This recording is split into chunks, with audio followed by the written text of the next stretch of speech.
Okay, welcome back. So much going on here at Skagit Valley College with the Skallywags. I've decided, because we have so many different things on our channel, you know, the tech tips is great for boat owners, and mostly we started that for our former students, our alumni, so they could find when we get new cool stuff. And then, of course, we did sailboat projects, and then we're like, oh my gosh, we did fun things, side trips like Radiant Star, which we're still working on. Getting a video, a tour inside the boat, and maybe a boat ride. And then we got Black Pearl, my own boat, which students go on with the whole series. So we have now a bunch of different playlists. We're creating a new playlist just about old engines.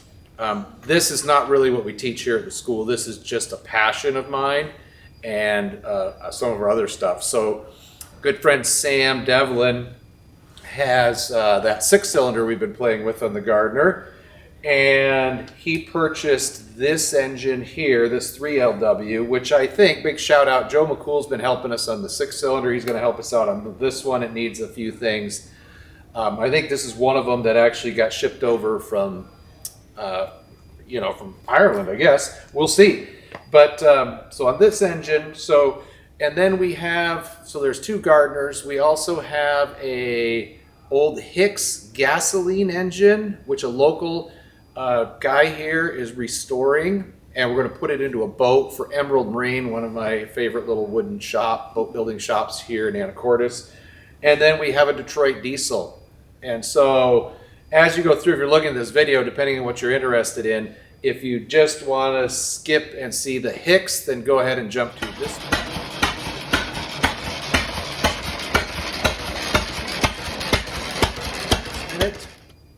If you want to hear about the Detroit diesel, you could go to this minute in the film. And at the end, if you just want to hear the old Detroit diesel run, well then skip to this minute.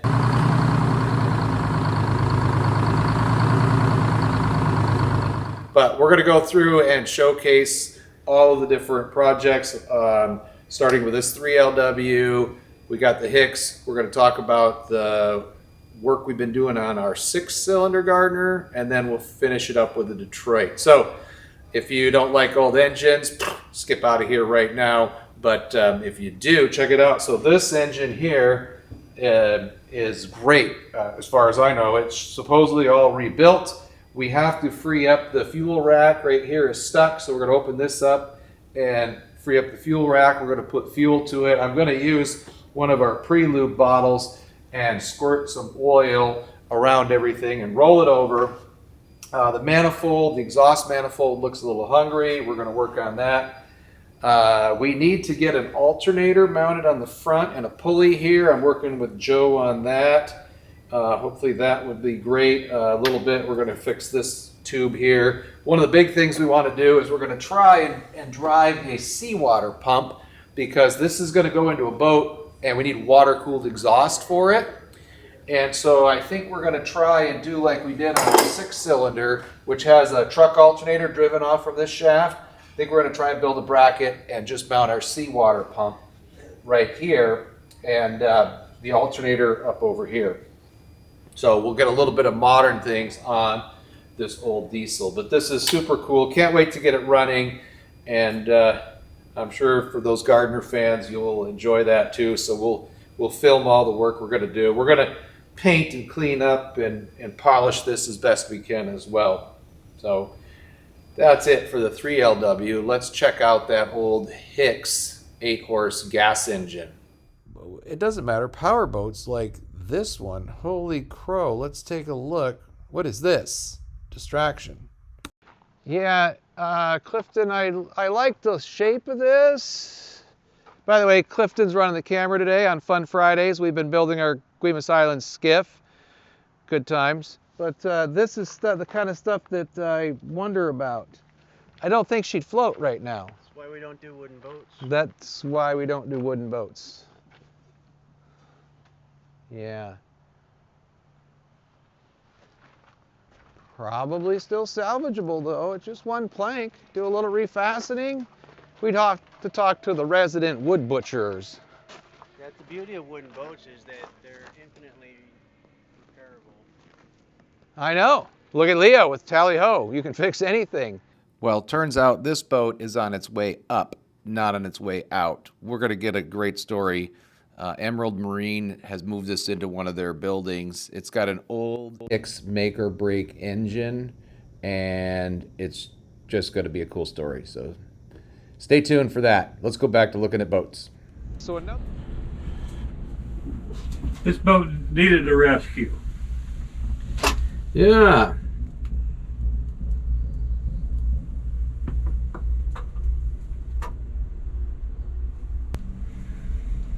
It's a hand crank boat. You roll the flywheel over and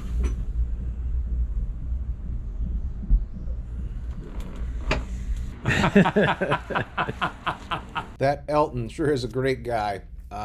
His business card reads connoisseur of old junk. He's got airplanes and Model A's and stuff like this. So he took that old Hicks. It's an 8 horsepower gas engine, as he said, hand start, back to his workshop and completely restored it and got it running. And it's just such a treat. What a treasure. So we're going to do a full history of that boat and this engine in future videos, but we just wanted you to get an idea. This is an old engine that we're definitely interested in, and there is lots more to come. Oh, hold on, I got to get this garboard plank here. I see why. I kind of see why you're going to be removing the engine to get down in here. Oh, yeah. That needs a little bit of love. yeah. Not terrible though. It's fairly very nice inside the frames and everything of this boat. The rib bands and everything, it's all nice.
Little Gardner update. It's been a little while since we've worked on Sam's 6LW, and it came with a gear that was slipping.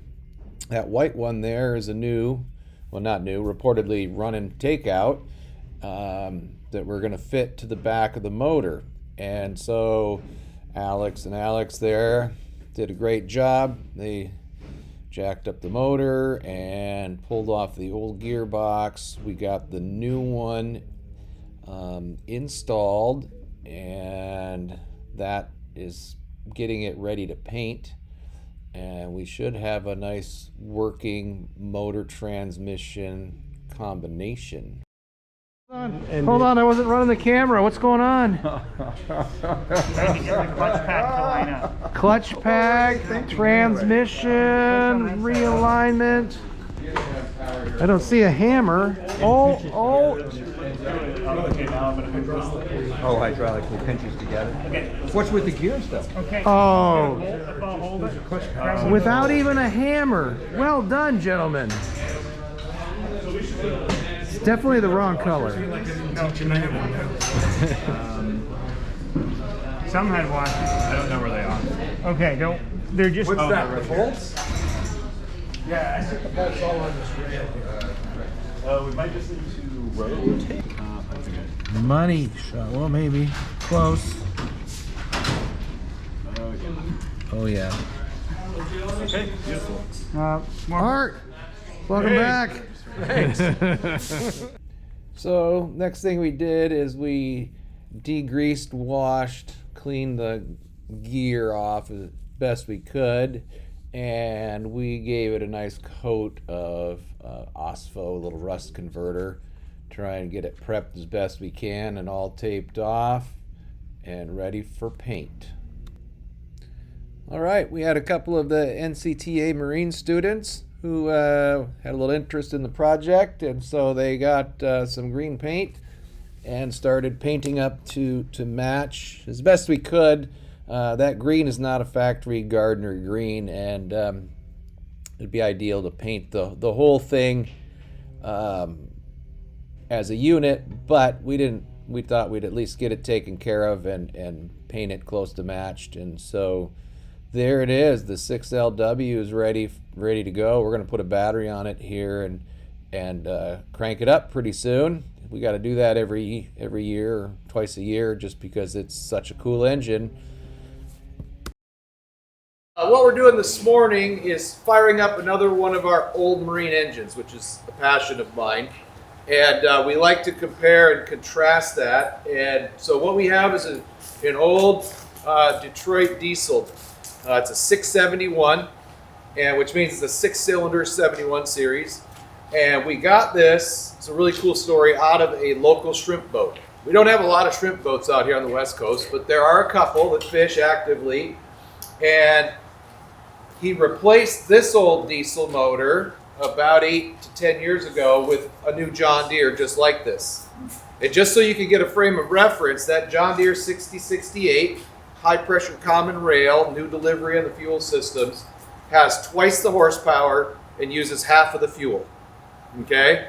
This engine, they started producing these in 1938. I just looked it up on Wikipedia. There's been over 5 million or something of them made, and they estimate there's still 1 million of them running worldwide. It's interesting because this is a 2-cycle. So those marine students, like our old outboard motors, right? And what was interesting is they can inject lots of fuel to make power, but it was the air that was the limiting factor. So they ran a lot of these, not just in marine. They have them in buses and all sorts of different equipment. But this is a giant blower, like you see on some of the old muscle cars, you know, sticking out of the hood. So this sucks in air and forces tons of air through the engine the whole time it's running, and we inject a lot of fuel. And what that does is, back in 1940, this thing had a ton of horsepower. It was interesting. The story, so this engine has about 20,000 hours on the rebuild since the last major overhaul. It was using and leaking around a gallon of oil every day to 2 days. And so the owner of the shrimp boat substituted this new John Deere in it. We have this engine, but he bought the exact same engine. And so you can still go down here on B-Dock and see my girls, the boat, and he's fishing that thing every day. So this thing would go out and run 8 to 10 hours a day. They run out, you know, shrimp every day, come back. And so it was about 2,000 hours of run time per week or per year. And they did that for 20 years, you know. And so, or for 10 years, you know, you start adding up your numbers, and pretty soon, you know, a couple thousand hours a year, 10, 15 years, a lot of hours, right? A lot of run time.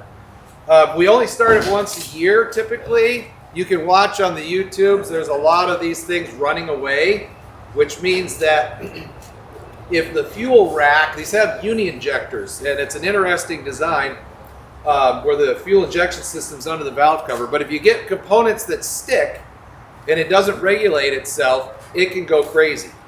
And it'll rev, you know, uncontrollably. They actually burn the crankcase oil until it's gone. And so if you look up runaway Detroit diesels, there's all sorts of stuff. This one's not going to run away. We took the valve cover off yesterday. We made sure everything was nice and free. The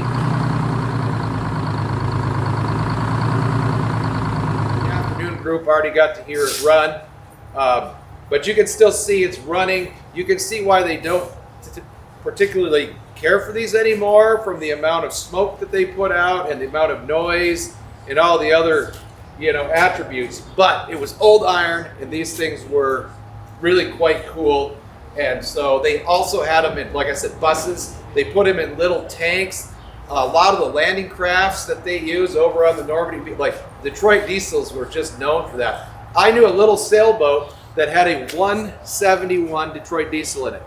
So instead of a 6, it had one single cylinder. And the guy put a used piston in it. They took one of these apart to overhaul it, and he picked the best piston and put it back together and ran that engine for who knows how long. So we do have an emergency stop.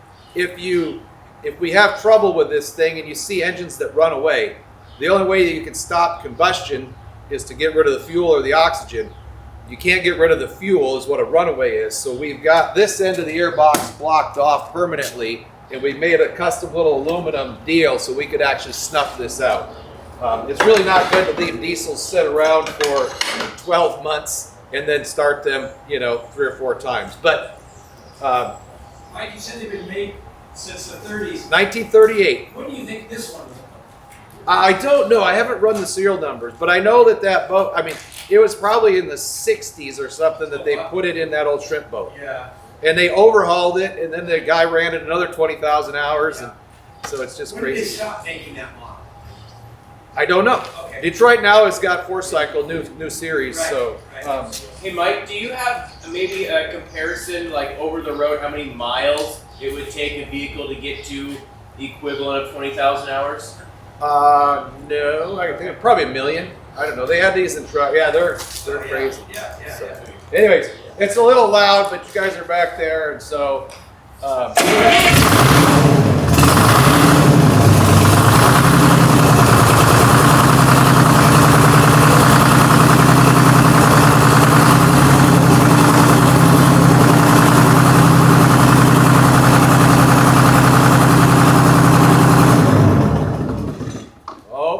runs pretty smooth. You got to kind of get it warmed up before it stays running, apparently.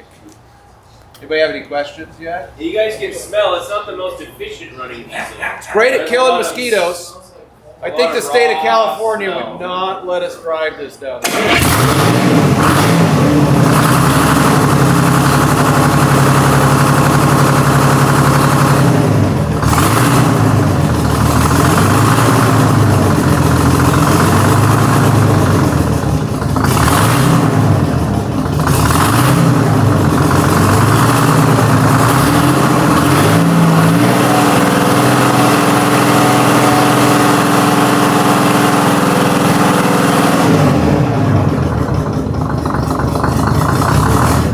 There it stays running. I'll start it back up. When I rev it up, if you listen, if you've got a mechanic's ear, it is not running on all cylinders. It's got a miss. You can hear it change RPMs and stuff. Yeah, and you can see the exhaust, and it'll almost idle now once it runs for a minute. The thing ran perfectly when we got it, but 10 years of sitting around here probably hasn't been that good for it.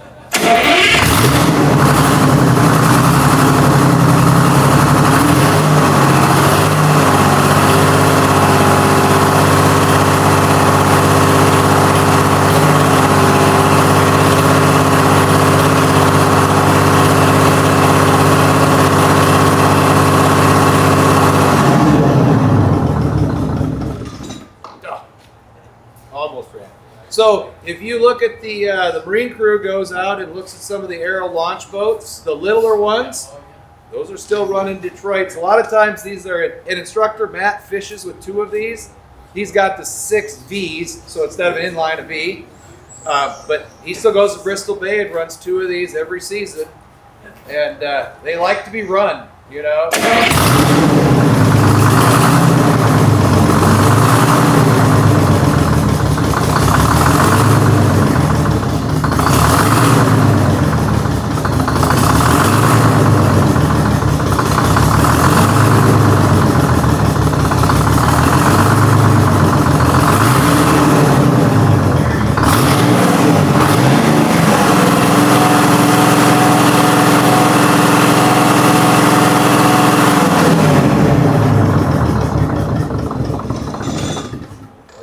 Anybody have questions about this old antique? Well, as you can tell, around Marine Tech, we do love old engines. We got to teach people how to fix and become mechanics. The 5th engine, which really wasn't advertised, is coming up. That's the old Gardner 8L3. So there's a couple of other videos on the channel you can watch, starting up the the 6LW with Matt and I, and you can see the Radiant Star, which we're going to do a full tour on come spring here in a couple of months. And so we're going to actually fire up that 8L3 that and take it for a spin. So.